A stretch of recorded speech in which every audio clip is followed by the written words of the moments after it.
Eh, Recordamos que es para la elevación del alma de sus papás. Y si me ayuda usted, señor Alma, con los nombres, porque no me grabo el nombre de los papás. Emiliana, hija de, Martín, y José, ¿cierto? sí, hijo de ah, Elías. Hijo de Elías, gracias. Bueno, Estimada Gisela, perdón, estimada Gisela, ¿puedes dar los nombres de tus familiares, por favor?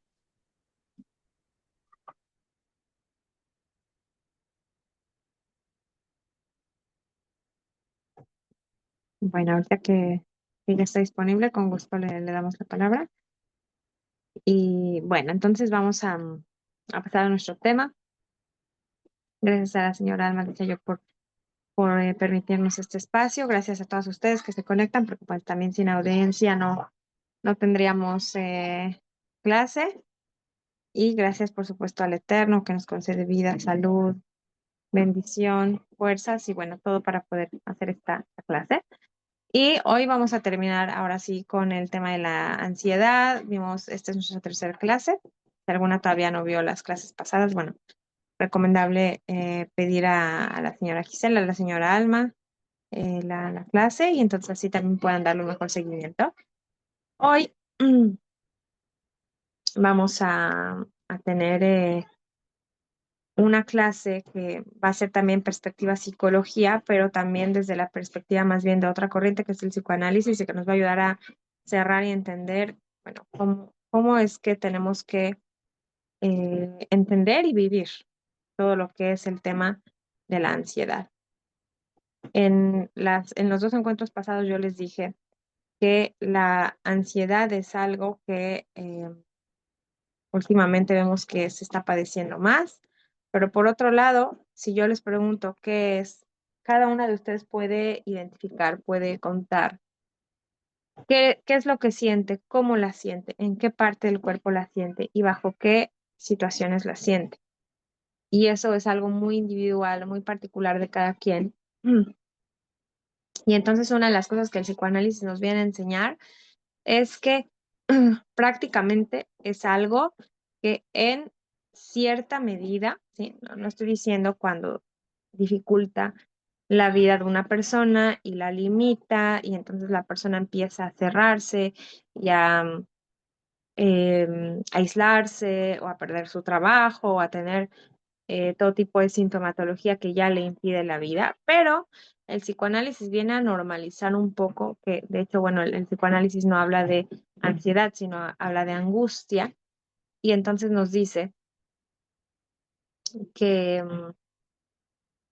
hay cierta medida de angustia que es normal y que nos va a acompañar a lo largo de nuestra vida, ¿sí? Primero que nada nos dice que el primer momento de angustia de un ser humano es el momento del parto. No cuando tiene hijos, sino cuando la propia persona nace. ¿Por qué? Porque ahí se experimenta una separación de la madre, ¿sí? Y eso en cierto grado, o sea, ya representa, el cambio es tan drástico que ya representa un cambio que es muy fundamental en el ser humano.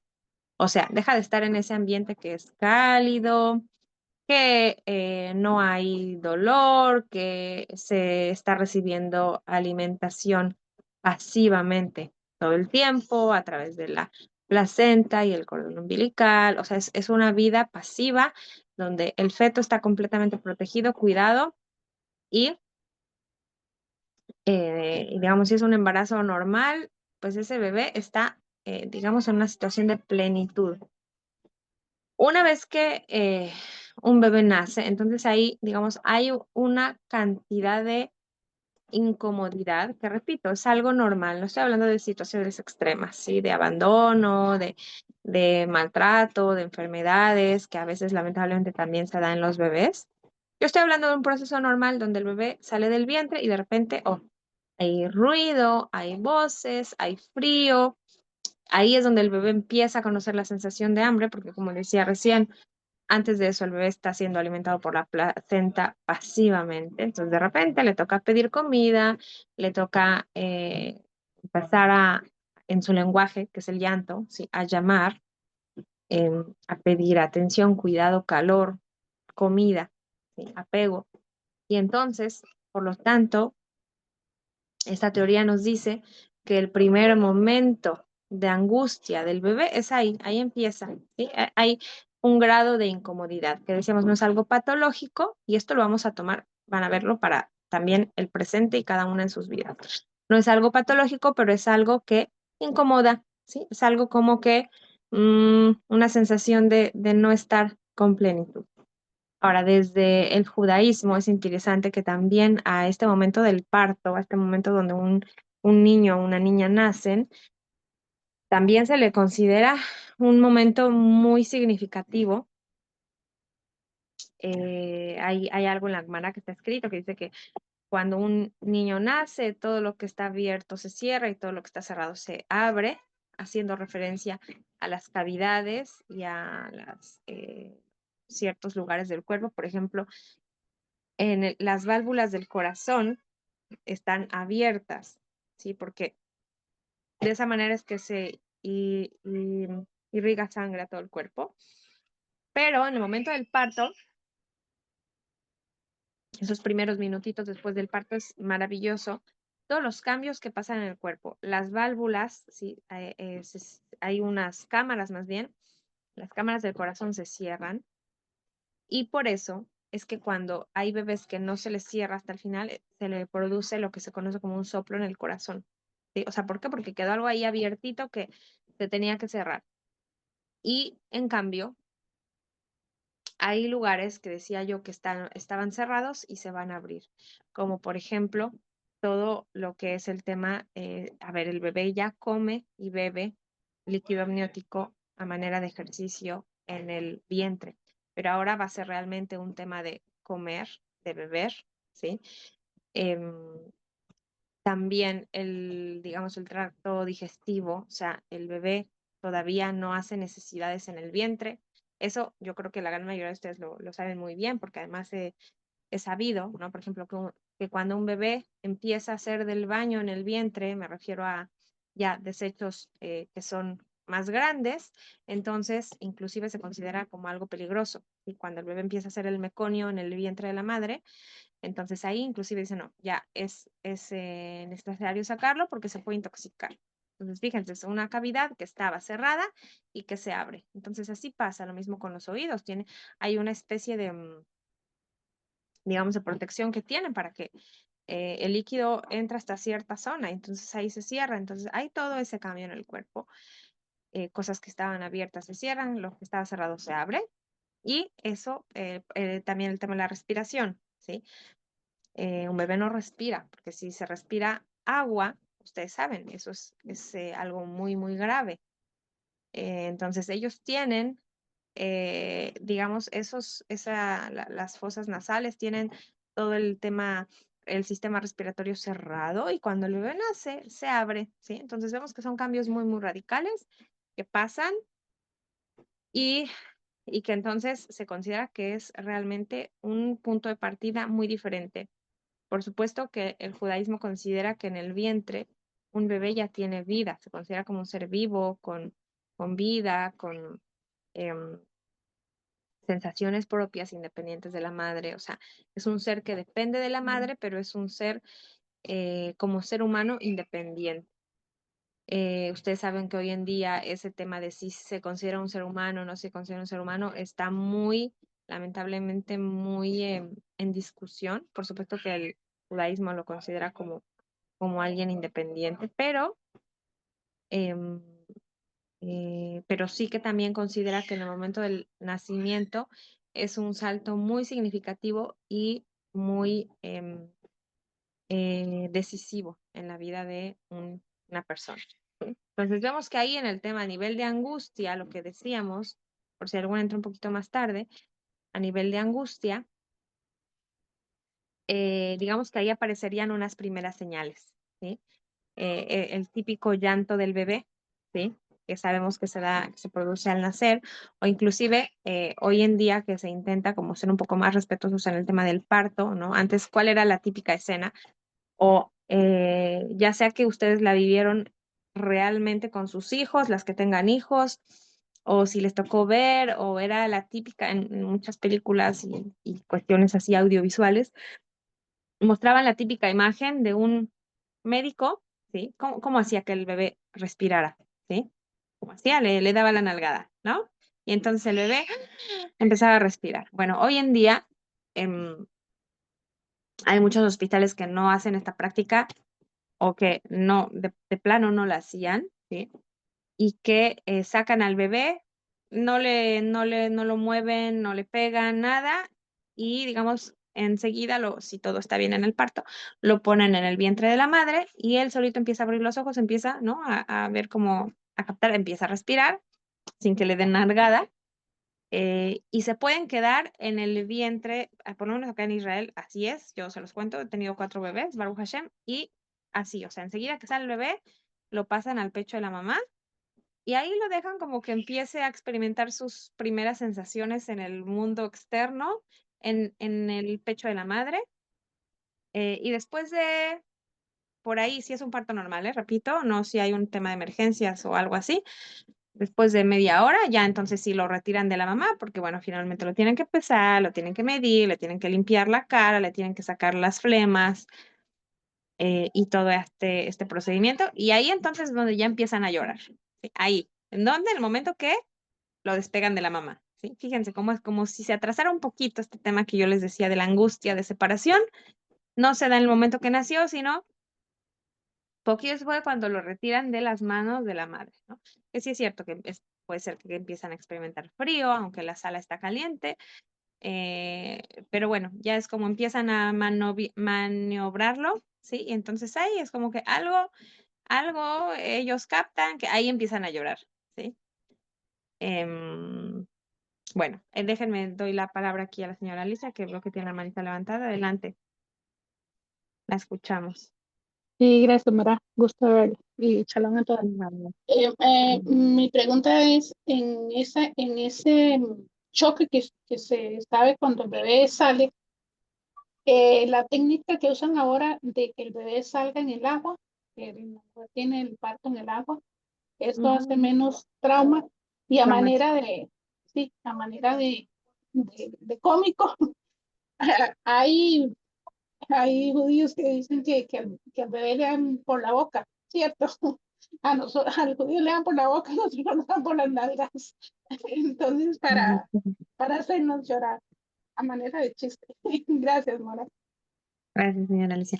Sí, como yo les decía, hoy en día hay prácticas que intentan justamente amortiguar este momento, ¿no? Que no sea ese momento traumático. A ver, cuando, por ejemplo, se trata de una cesárea, bueno, pues es otra cosa, ¿no? Porque la madre está en muchos casos completamente anestesiada. En otros casos, por lo menos la mitad, entonces sí que está letargada.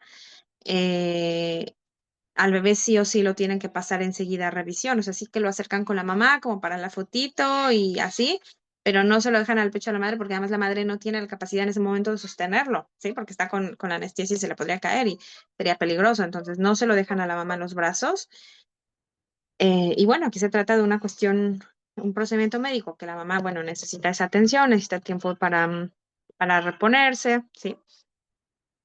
Y están también estas prácticas que tienden o que buscan ser mucho más naturales, pero finalmente, ya sea que se haya nacido en agua, que se haya nacido en casa, que haya nacido en una sala de parto, en el lugar que en un quirófano, entonces al final ese momento, sí, ese paso de plenitud, ¿sí? Que tiene un bebé a lo que es el mundo real, en algún momento hace esa transición. Inclusive el bebé que nace en agua, ok, por ahí lo ayudan y en el agua se siente como más, decía yo, más reconfortado, pero al final lo van a sacar del agua, ¿sí? Le van a cortar el cordón y en cierto momento lo van a separar de mamá, así sea 3 minutos para limpiarlo, para vestirlo, ¿cierto? Y ahí es donde viene ese momento del llanto. Y ahí es donde ubicamos que la angustia empieza a funcionar de alguna manera, ¿sí? Es esa conciencia, obviamente, a nivel de un recién nacido, de que algo me hace falta. Y esta es la pieza que quiero que tomemos para hablarla, digamos, ya a lo largo de la vida.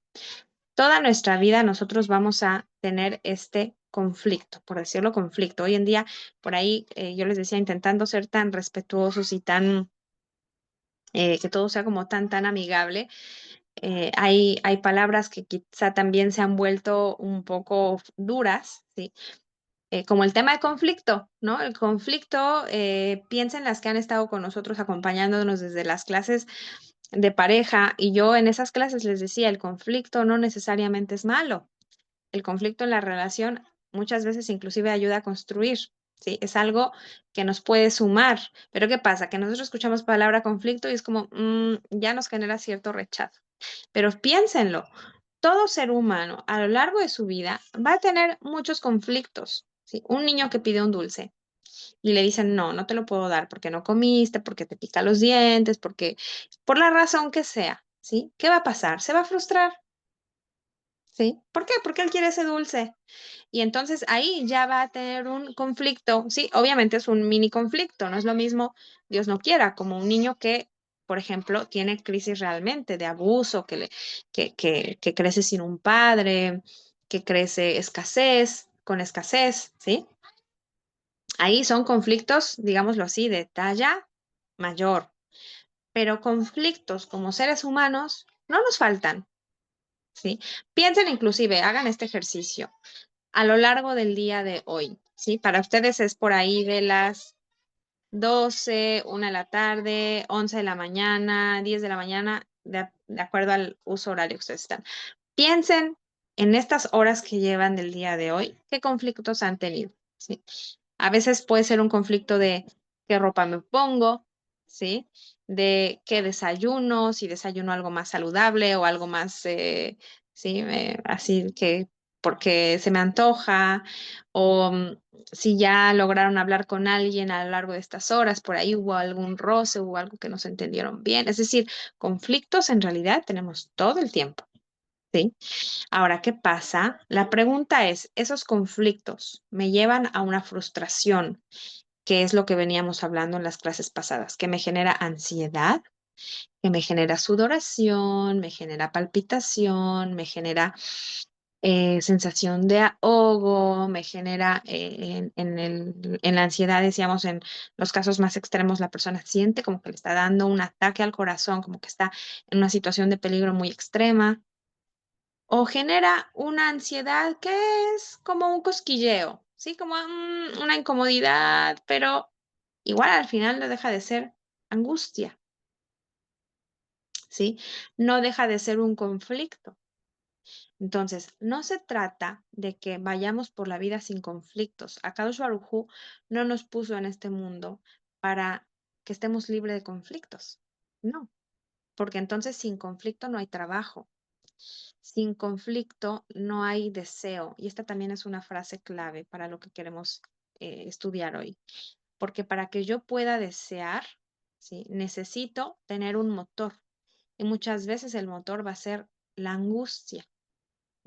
Y por eso desde la perspectiva psicoanalítica, nosotros vamos muchas veces a tener angustia, ¿sí? Inclusive a niveles mayores, como yo les decía, una crisis de angustia, porque en realidad de fondo hay un deseo que está encubierto, que la persona realmente quiere, ¿sí? Lo que coloquialmente le llamamos como miedo al éxito, ¿sí? Que la persona diga, yo quiero, por ejemplo, irme a vivir a otro país, pero lo pienso nada más y me aterra y me pongo a sudar en frío y entonces me bloqueo, ¿no? O quiero aprender un idioma y empieza esta sintomatología. O quiero aprender a manejar y lo mismo, ¿no? O quiero casarme y wow, sudan en frío, no sé qué, las manos que sudan, el cuerpo ¿no? El corazón que palpita. Si nosotros lo vemos externamente, decimos, bueno, pero son cosas buenas, ¿no? Aprender un nuevo idioma, cambiarse a otro país, casarse, son cosas que suenan positivas. Y sin embargo, ahí también aparece la angustia, porque es un deseo, ¿sí? Que la persona percibe, pero que tiene miedo a fracasar, tiene miedo a lo que conlleva ese compromiso o esa situación, y entonces lo va a percibir en su cuerpo a manera de ansiedad, ¿sí? Ahora, por eso es que cuadra lo que yo les decía la semana pasada, que hoy en día la ansiedad ha aumentado. Los cuadros de ansiedad y las personas que son diagnosticadas con ansiedad ha aumentado, porque fíjense cómo vivimos en un mundo hoy en día, en el mundo occidental, que nos ponen a desear, ¿sí? Y no quiero ser conspiracionista, pero hay todo un sistema, ¿sí? Que tiene que ver mucho con un tema económico, con un tema político, que nos pone a desear, nos están todo el tiempo mostrando cosas para desearlas, ¿sí? Los comerciales, van a estar mostrándonos siempre cosas. De hecho, hoy en día con el tema del algoritmo, perdón, el algoritmo ya sabe identificar qué es lo que cada una de nosotras, ¿sí? Y cada uno de los consumidores del Internet le gusta. ¿Y qué es lo que el algoritmo le va a mostrar? ¿Sí? Le va a mostrar ese contenido que le gusta a dicho personaje para vender, ¿sí? Si a ustedes les gusta la cocina, entonces les van a salir cosas de cocina y recetas e instrumentos. Y miren, aquí tal lugar, pueden ir y comprar cosas para cocinar, ¿cierto? O miren este libro con recetas, o miren estas personas que hacen recetas. ¿Y por qué? Porque ustedes ven ese contenido y entonces eso es lo que vende, ¿sí?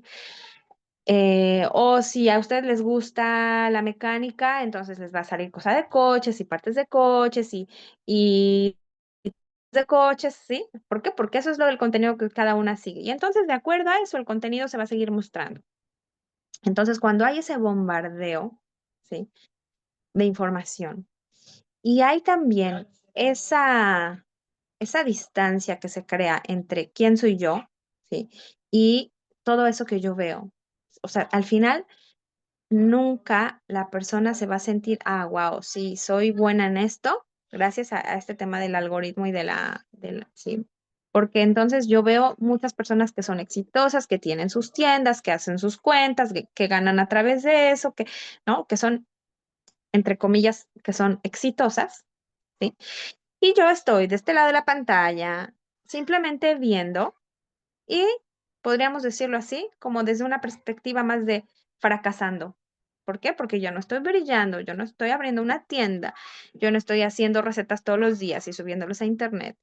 Por poner un ejemplo, ¿eh? Pero eso lo pueden aplicar a cualquier área que ustedes sigan. Entonces, nos ponen a desear. Ustedes van por la calle y entonces, ¿qué hay? Hay anuncios, ¿sí?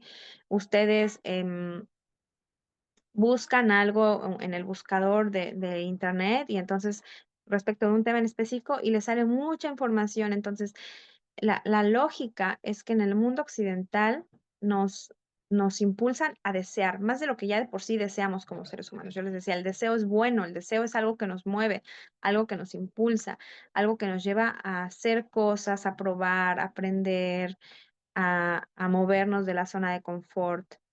Sin embargo, cuando ya es algo desbordante, entonces ahí entra angustia.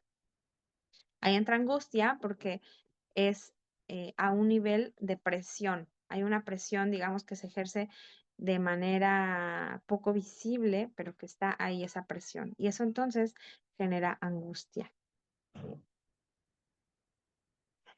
También la angustia se puede ver en personas que postergan su deseo, que renuncian a su deseo. O sea, alguien que tiene muchas ganas de hacer algo y por X razón que no lo realice, es como va a ser esa energía, ese cosquilleo, esa presión, ¿sí? Esa ansiedad de por qué no estoy haciendo lo que quiero hacer, por qué no estoy em, aprendiendo a tejer, a coser, por qué no estoy aprendiendo a construir una empresa, dependiendo que cuál sea su sueño, ¿sí? Entonces, esa pregunta siempre que se siga postergando, ¿sí? Y que haya ese deseo intenso de realizarlo, esa pregunta, esa incomodidad va a estar ahí, ¿sí? Es como esa señal de semáforo, no me olvides, aquí estoy, ¿sí? Tienes aquí una cuenta pendiente, digámoslo así. Es como una cuenta pendiente con uno mismo. Y siempre que se siga postergando, eso puede aparecer a manera de angustia, ¿sí? Entonces, esa angustia muchas veces sí que hay que darle oído, ¿sí? Hay que escucharla, hay que prestarle atención. ¿Qué es lo que nos viene a decir de nosotras? Puede ser que nos viene a decir que hay algo que todavía no hemos realizado y que tenemos muchas ganas de realizar, como también puede ser el lado contrario de hay algo que me está causando demasiada incomodidad en la situación que estoy, puede ser laboral, puede ser de relación, puede ser, y esas señales, muévete, aquí no estás bien, aquí, esto no te está haciendo bien, ¿sí? Lo que decíamos también en los otros dos encuentros, como más bien una señal de peligro. Por aquí alguna de ustedes escribía en el chat que, por ejemplo, siente ansiedad cuando va al doctor, ¿no? Entonces, ¿qué podría ser aquí? Que hay algo displacentero, hay algo que no gusta de esa visita al doctor y que por lo tanto sí, se presenta como rechazo, como no quiero estar aquí, me da miedo. Tengo miedo que me diagnostiquen quizá con algo, tengo miedo a algún procedimiento que sea doloroso, ¿sí? Entonces también acuérdense que muchas veces tiene que ver con que quizá pasó algo, no necesariamente, porque por decir no, pues de repente un día apareció ese miedo, esa angustia y no sé por qué. Em, pero sí hay situaciones, y de hecho el tema de ir al doctor es una situación que podría llamarse como muy clásica y normal de que una persona tenga cierto nivel de angustia. ¿Por qué? Porque decíamos, hay procedimientos que se dan que no son agradables. Puede haber un tema de un diagnóstico que puede no ser agradable, ¿sí? Y por lo tanto hay gente que prefiere, digamos, estar con algún, no digo que sea el caso de la persona que está preguntando, pero ya que se mencionó, hay personas que prefieren, por ejemplo, aguantarse dolores, ¿sí? Y, digamos, chutarse la enfermedad solos que ir y tratarse porque tienen miedo, ¿sí? O inclusive, por ejemplo, hay índice más elevado de quien tiene miedo de ir al dentista, ¿sí? Miedo o angustia, ahí dependiendo del grado de displacer, pero si yo les digo, miedo al dentista, es como, sí, sí. Yo conozco a alguien, o puede ser que inclusive ustedes mismas se identifiquen con eso. ¿Por qué? Porque prácticamente dentista es igual a dolor, ¿no? Quizá médico no necesariamente, pero dentista, es muy probable que sí, que en la visita al dentista haya algo de dolor. Mucha gente inclusive llega al dentista cuando ya es tarde, cuando ya llega muy adolorida. Entonces, ciertamente hay una asociación de que ir al dentista es algo displacentero, es algo que duele, ¿sí? Entonces, eso causa angustia. Eh, y bueno, por mencionar, pero también no dejamos de parte la la cuestión que es muy singular, es muy particular de cada persona.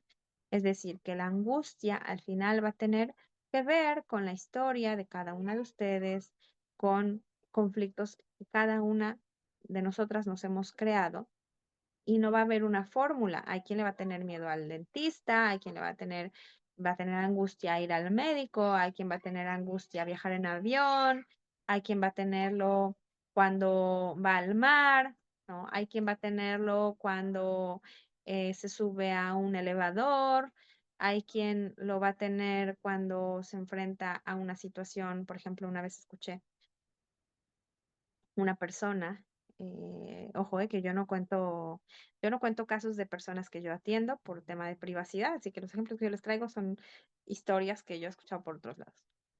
Una persona que tenía mucho miedo, ¿sí? A un nivel de angustia que era muy, muy evidente. Esta persona se ponía a temblar y tenía palpitaciones y sudaba, sudaba, sudaba cuando iba a un panteón. Entonces era una persona que para su mala suerte tenía una función, digamos, una función importante como digamos, como un líder, ¿sí? Entonces imagínense, pues seres humanos, pues siempre hay velorios, siempre hay entierros, porque bueno, somos seres humanos y al final ese es el final, ¿sí? Entonces imagínense, esta persona siempre quedaba mal y había gente que inclusive le agarraba coraje porque decían, ¿cómo es posible que no nos acompañó en ese momento pues tan crítico para nosotros, ¿no? La familia, digamos, la familia se sentía muy ofendida porque esta persona no iba al entierro. Siempre que se daba una situación, no iba al panteón. Y un día esta persona le cuenta pues a alguien cercano que es que no puede entrar a un panteón. Y pues yo me meto a un panteón, empiezo a sudar frío, se me seca la boca, me da taquicardia, ¿no? Entonces vemos que a esta persona, por ejemplo, que le angustiaba? Le angustiaba el tema de la muerte, le angustiaba entrar a un panteón, ¿sí? Y así cada uno de nosotros está marcado por un tema de angustia, ¿sí? Por un tema de algo que le está moviendo muy intensamente y que a veces la persona sabe identificar, sí, yo tengo angustia a tal cosa porque alguna vez me pasó X, ¿sí?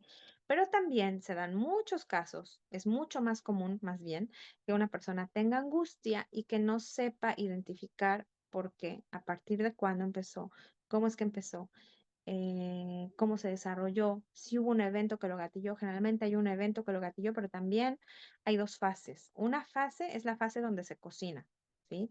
Está como, digamos así, a fuego lento, ¿sí? Es algo que ya se está ahí preparando, pero de repente viene una situación de crisis, ¿sí? Y ahí es como eso que gatilla y ahí es donde se instaura este tipo de angustia que se va a mostrar como ansiedad en esta persona en específico, ¿sí? Ahí viene el miedo a las alturas. Yo les decía en la primera clase, les hablaba del tema de las fobias, les hablaba también em, de personas que tienen angustia al hablar en público y bueno, todos esos pequeños, digamos, cuadros que yo les mencioné, pero que tienen que ver al final con un tema de angustia, ¿sí? Eh, y por lo tanto, entonces vamos a ver que es algo muy particular, muy singular y que a cada persona le toca hacer como esa tarea de escarbar. A veces se puede lograr solo, a veces se necesita con ayuda, pero para encontrar por qué justamente a mí se me instauró este tipo de angustia, tipo de miedo, este tipo de ansiedad, hasta qué grado es algo que inmoviliza y que perjudica, que detiene, hasta qué grado es funcional y la persona, bueno, sigue como si nada, digámoslo así, lo percibe, pero no es que necesariamente le detiene y le impide realizar actividades cotidianas. Entonces, bueno, ahí ya es trabajo de cada quien el hacer ese análisis, pensar si necesito ayuda, no necesito ayuda, logro sacarlo solo adelante, no. Entonces, la idea del psicoanálisis no consiste en eliminar la angustia, porque decíamos que la angustia en cierta medida funciona como un motor, ¿sí? Entonces, la angustia está bueno tenerla ahí.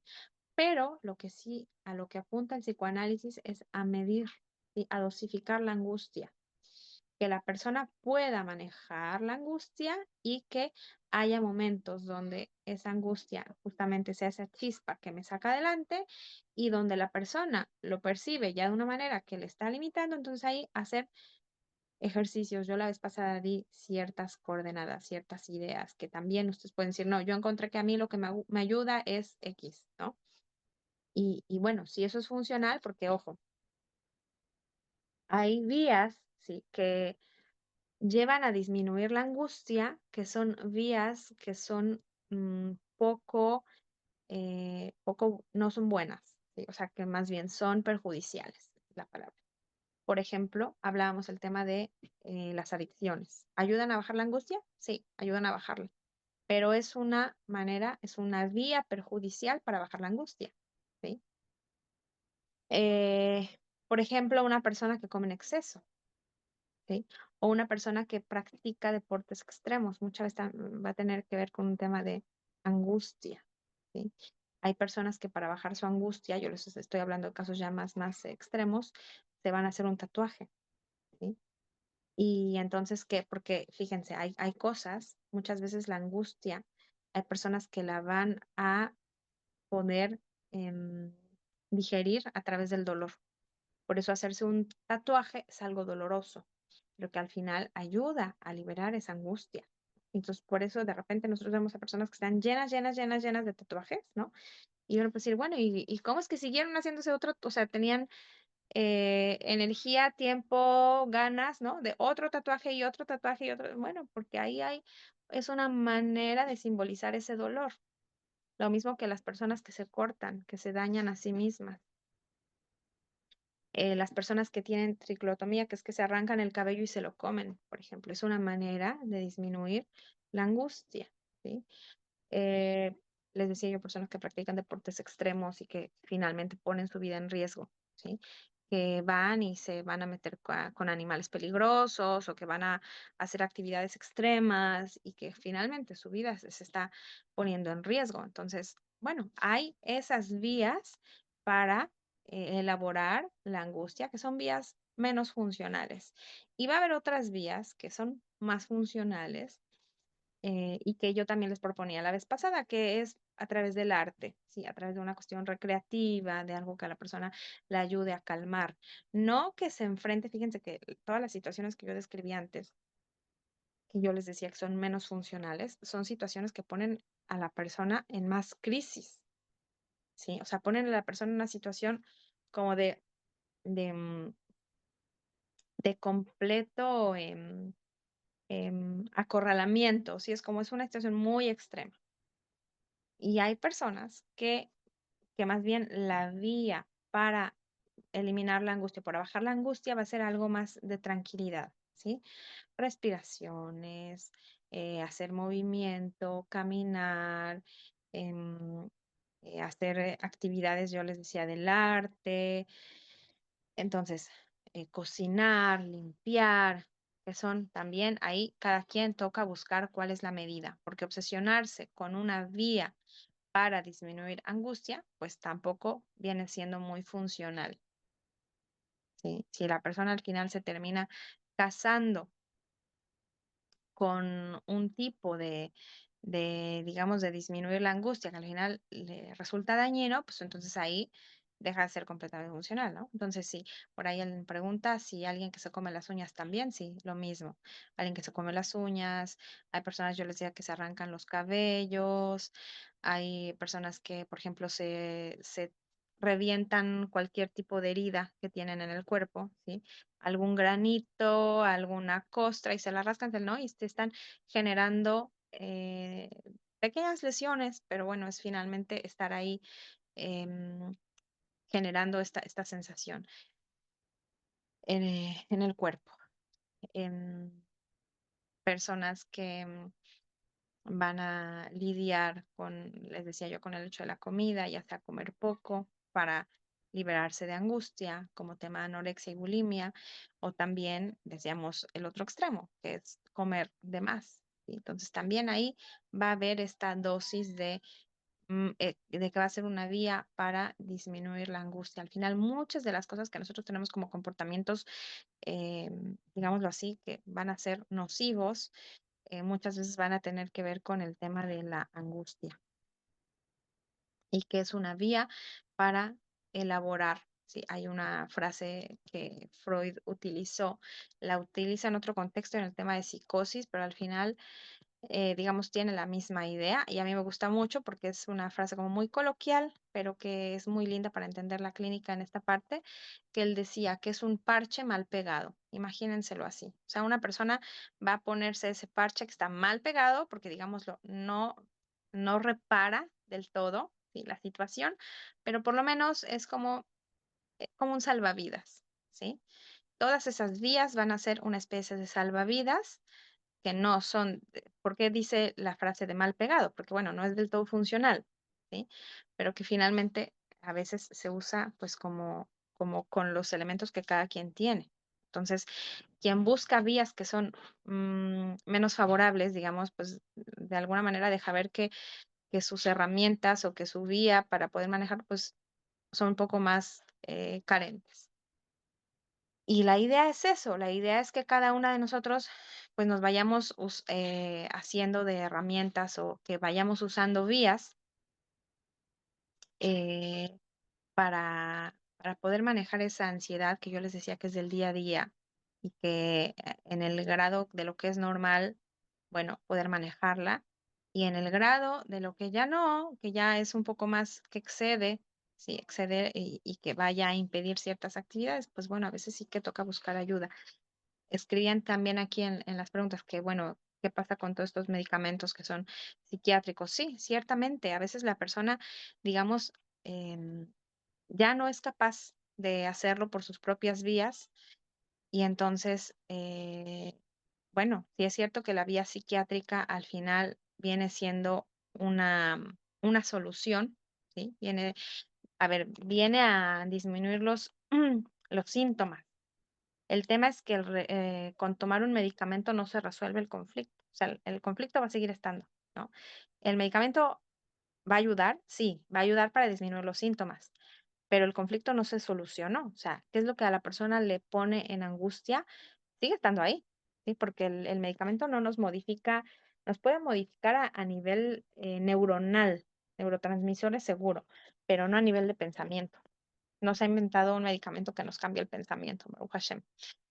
Entonces, ahí es donde toca trabajar, ¿no? Y por eso muchas de las personas que toman medicamentos psiquiátricos tienen esta sensación de aletargo, o sea, están como un poco dormidas, ¿no? Porque justamente lo que hacen estos medicamentos es bajar todo su sistema, como ponerlo a dormir, y entonces seguro que los síntomas pueden desaparecer.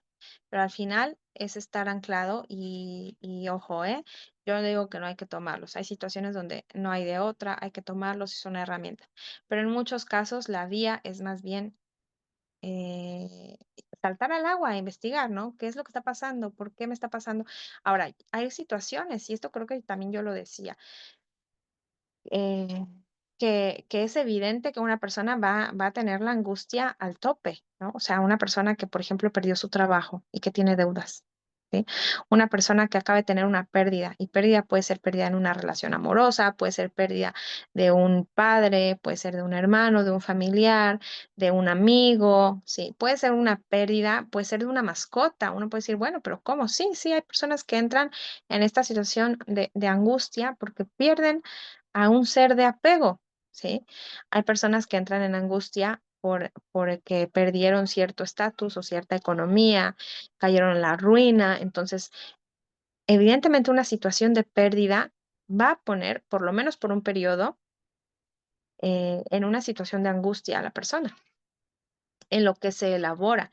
Y por eso, si una persona después de ciertos meses que no logra elaborar una pérdida por sus propios medios, toca replantearse, ¿no? Entonces, bueno, quizá toca buscar ayuda, porque si ya está pasando un periodo donde la persona no lo está logrando elaborar solo, entonces, bueno, es señal de que se necesita ayuda, ¿sí?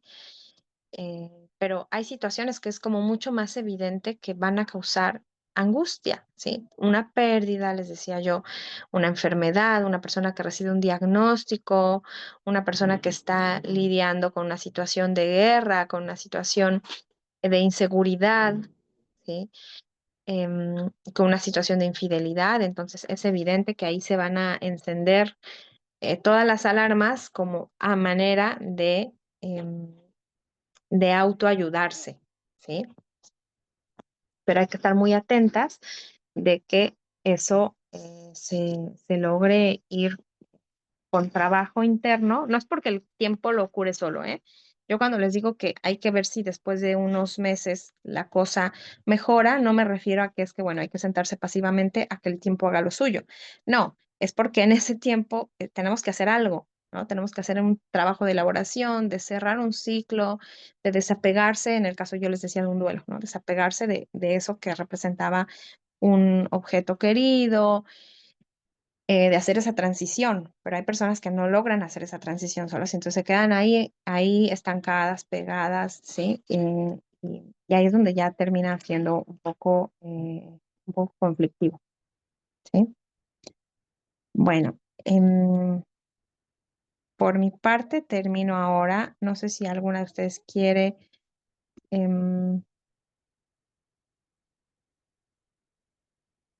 alguien nos escriba por aquí, esperen, les leo, bueno, les digo algo de comentario. Todos los días me mandaban mensajes la psicóloga para llevar a mi hijo al psiquiatra. Primero que se desintoxique hasta que dé para dormir, porque mi hijo tiene mucha ansiedad. Sí, a ver, cuando hay un tema, por ejemplo, sí que es de dejar alguna sustancia psicoactiva, ahí, por ejemplo, sí es recomendable usar el tema del medicamento psiquiátrico, porque finalmente el cuerpo está en una situación de abstinencia a una, ¿cómo se dice esto? A una sustancia. ¿Vale? Entonces, es bueno en muchos casos que se haga esa transición. De hecho, por ejemplo, yo les comentaba en el tema de psiquiátrico, yo trabajo en una clínica psiquiátrica y hay pacientes, la gran mayoría, 99.9 de los pacientes psiquiátricos, para que se pueda empezar a hacer un tratamiento psicológico, se necesita primero que haya un tratamiento psiquiátrico. Y yo les digo, yo no soy de recomendar de primera entrada y de cajón la cuestión psiquiátrica, pero muchas veces cuando un paciente está en crisis, sí, está teniendo delirios, está teniendo una situación de crisis de, por ejemplo, que se sienten con persecución, entonces ahí no hay ningún tratamiento psicológico, por muy bueno que sea, el psicólogo y el tratamiento o la corriente no va a funcionar. ¿Por qué? Porque el paciente está desbordado. Hay situaciones donde lo que se tiene que hacer sí es tomar medicamento para nivelar, ¿sí? Que la persona esté un poco más aterrizada, digámoslo así, para que entonces el tratamiento psicológico pueda entrar ahí en la cancha. Si no, hasta ese punto no se puede. No se puede. Hay situaciones donde realmente se va a necesitar primero la vía psiquiátrica y luego la vía psicológica. No solo la psiquiátrica, porque decíamos, la psiquiátrica no resuelve la situación, pero sí va a ayudar a bajar la sintomatología. Y una vez que se bajó la sintomatología de manera psiquiátrica, entonces ahí se puede empezar a trabajar la vía del cambio, ¿no? La vía psicológica, la vía de la elaboración. Eh, pero bueno, sí, ahí, por ejemplo, en tanto el tema de medicamentos, ya sea de medicamentos ansiolíticos, que son para dormir, para bajar la ansiedad, todo esto, si una persona que siente que no puede manejarla, ok, entra el medicamento, pero después tiene que entrar un tratamiento psicológico para que entonces la persona, al final, la idea es que deje el medicamento, ¿no? Pero porque ya se llenó de herramientas y ya pudo elaborar y entonces ya puede estar sin el medicamento. Pero muchas veces es todo un trayecto que hacer.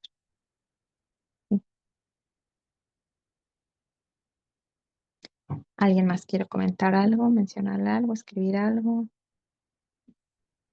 Yo, Rabanit, Mm. buena ¿Qué tal? tarde. Se me gusta ver. Igualmente. Bueno, mi esposo está pasando por una enfermedad, se llama síndrome de Meniere, y cuando comenzó con todo descubrir qué era lo que le pasaba, le dijeron que podía ser pánico, ataques de pánico, de ansiedad. Y entonces, le comenzaron a dar medicamento para el vértigo, para todo el mareo, el proceso del oído, pero yo veía que no le mandaban nada como para que si era estrés o si era ansiedad, que lo mandaran al psicólogo. Entonces yo Mm, le pedía al médico, bueno, le hice ver eso, le dije, bueno, si ustedes dicen que es estrés, ¿por qué no le han mandado para que le dé herramientas y que él sepa manejarlo independientemente del medicamento que le dan? Y entonces ya claro. se le hizo buena idea al doctor y entonces ya lo refirió al psicólogo. Todavía está pendiente esa consulta, pero muchas veces los médicos se van directo al medicamento, digo, es su área, ¿verdad? Claro. Pero, Ujú. y también lo están refiriendo ya al psiquiatra para que vea al psiquiatra si requiere algún medicamento para darle ese respiro, como usted dice. Pero Ujú. pues mientras uno que no sabe, uno que no entiende, pues uno va obedeciendo las indicaciones del médico hasta que uno va viendo la lógica en todo esto y ve, pues, ¿para qué me das medicinas si todavía no has atendido esa parte que lo está desencadenando? Al Ujú. psiquiatra ya fue y solo le hizo unas cuantas preguntas de lo que vio en el expediente y ya le dio un montón de medicamentos que en el trabajo le dijeron, ¿sabes qué? Espera, todavía no hasta tener un estudio que le mandaron a hacer, porque dicen, ¿cómo te mando estos medicamentos si todavía no tiene todo esto que le apoye al psiquiatra? Entonces, pues muchas veces uno, como le decía, va, digamos, a ciegas, obedeciendo lo que dicen los doctores y en realidad no está viendo un proceso para dar esa calma, como usted decía, desde lo profundo, no nada más desde un nivel superficial, sino qué hago con todo este manojo que traigo de cosas y que no sé para dónde darles cauce. Y creo que es muy importante esto que nos está hablando aquí usted, porque pues nos dan esa vía, no para no ir al psiquiatra y no para no tomarse los medicamentos, sino para razonar, para pensar desde dónde se tiene que desenmarañar todo esto para quitarlo de raíz, digamos. Muchas gracias, Rabani. Sí, sí, muchas gracias, Excel, por el comentario, por, bueno, abrir este tema delicado. Y sí, creo que todas las personas que nos dedicamos al tema de salud, ya sea salud mental, salud física, muchas veces nos hace falta esta humildad de hacer este trabajo de interdisciplina, o sea, de mira, yo atiendo un área, tú atiendes otra área y al final como personas pues somos tan complejos y tenemos tantas áreas que si nos quedamos solamente con tema médico, si el médico de bata o la psicología, pues a veces estamos dejando cosas de lado que son importantes, ¿no? Por ejemplo, a veces también se tiene que mandar a un paciente también con un nutriólogo o con otras áreas de la medicina, ¿sí? Que descarten cosas, que vayan, que se vaya haciendo ese trabajo en conjunto y de esa manera cada uno trata su área, pero sin quitarle el mérito a otras áreas que pueden estar implicadas en la vida de una persona, ¿no? Y hacía yo, por ejemplo, el ejemplo de trastornos del sueño. Entonces, bueno, si una persona tiene problemas de trastornos del sueño o trastornos alimentarios o todo tipo de áreas que se ven comprometidas, entonces, bueno, sí que hay que atender por todas eh, esas áreas que están implicadas. Em, pero ciertamente a veces ese, digamos, es como nuestro problema, que nosotros no informamos al paciente todo lo que está implicado, entonces el paciente se queda solamente con lo que le dice el médico, el psicólogo, y que por ahí no está siendo tan interdisciplinario, tan abierto en que, bueno, hay otras áreas implicadas. Eh, pero bueno, también por eso no es bueno quedarse con la primera opinión, sino probar a veces ir con varios especialistas y entonces ver qué es con lo que uno se siente como mejor cuidado, mejor atendido, ¿no? Eso también es importante. Gracias por el comentario, Excel. Bueno, vamos a escuchar a Alma, Yadira, y con ese comentario vamos a terminar por el día de hoy. Adelante. Shalom, estimada amor, y a todas. Gracias. Bueno, yo, qué bueno que dijo eso y la querida Excel, yo también le quería comentar, o sea, yo no estoy en contra de que no le dé el medicamento a mi hijo, pero yo les comenté a ellos que en un centro donde él estuvo, el psiquiatra le decía, tú vas a hacer, te vas a acomodar, tú les vas a dar los medicamentos, entonces aprendió muchas cosas. Entonces él por lo regular pide todo esto porque quiere sentirse eufórico, ¿no? Es medicamento, alcohol y eso dije no. Y yo le dije a ellos, mire, yo les comenté que cuando él estuviera limpio iba a vivir con el psiquiatra porque ciertamente ya se fue. Y entonces le digo, el médico aquí me está pidiendo esto para que le dé yo para dormir, pero no lo quiero hacer. ¿Por qué? Porque le está llamando a más adicción. Entonces, yo necesito hacer más estudios, más cosas. Y él, por ejemplo, tienes en la cabeza que le dicen, es que si tú no vienes tal día, yo es que no voy a salir adelante, quisiera yo ser normal. Entonces yo le dije, es que eres normal. Simplemente te hiciste cosas, es por ejemplo, yo le digo un ejemplo, si tomo yo mucha coca, se me va a volver, es una adicción, aunque tú digas que no, el teléfono, lo que sea, tú eres normal, que no te quieras hacer, le digo, víctima, yo sé, le digo que soy tu mamá, le digo y eso, pero te tengo que decir las cosas. Mira, le digo, tú sabes muy bien que yo te dije que vas a estar aquí y ya luego vamos a ir con el doctor. Yo sé que no me lo comprendes, yo sé que yo tampoco te estoy criticando, pero simplemente quiero que entiendas que yo estoy contigo, pero necesito que tú estés aquí para que te limpies. Entonces llamamos a la psiquiatra porque él no te puede dar medicamento. Bueno, estuvo tanto así insistiendo los jóvenes ahí. que no podía dormir, que él lloraba y bueno, el punto ya de que ya había yo comentado, del corazón.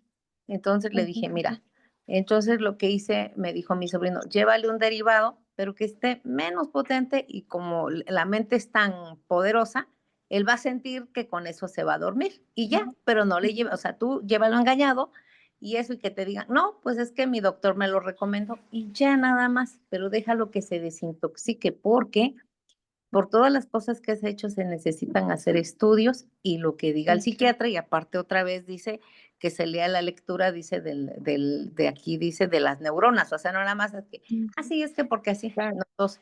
Y más que él dice, él es inquieto.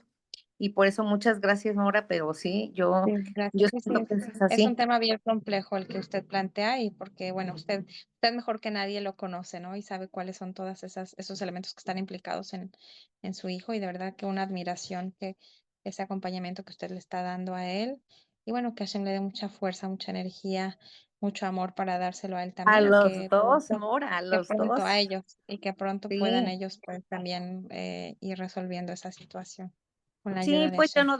no desisto, amor. Y yo digo ya, todos los días, como me mandó su mami un video, decía, ¿no? Esta chica que los terroristas le quitaron sus piernas, ¿no? Y yo dije, ya, o me quedan dos opciones, seguir llorando, que sí, a veces lloro, amor, yo no digo que no, pero digo, o sigo adelante, y ya, y ni modo, así me tocaron las cosas, porque desde un principio el no hablar con las personas o no comunicarnos lleva muchas veces a este tipo de cosas. Muchas gracias, Mora, y a todas. Gracias a usted por su comentario y bendiciones. Y bueno, gracias a todas por estar acá, por permanecer hasta el final. Gracias a las que se fueron uniendo a la clase. Les invitamos a que después se metan a escucharla completa. Y bueno, gracias también quien nos acompaña en la grabación y por supuesto a la señora Alma Diego nuevamente por ser la que patrocina y la que, bueno, está organizando todo este tema junto con la señora Gisela. Muchas gracias. Y bueno, con la ayuda de Hashem nos encontramos la siguiente semana. Todo lo mejor, bendiciones del Eterno. Excelente séptimo para todas. Sigan disfrutando, conectando con Hashem, alimentando esa parte espiritual. Y bueno, nos encontramos la siguiente semana. Bendiciones. Bye. Gracias, Dani.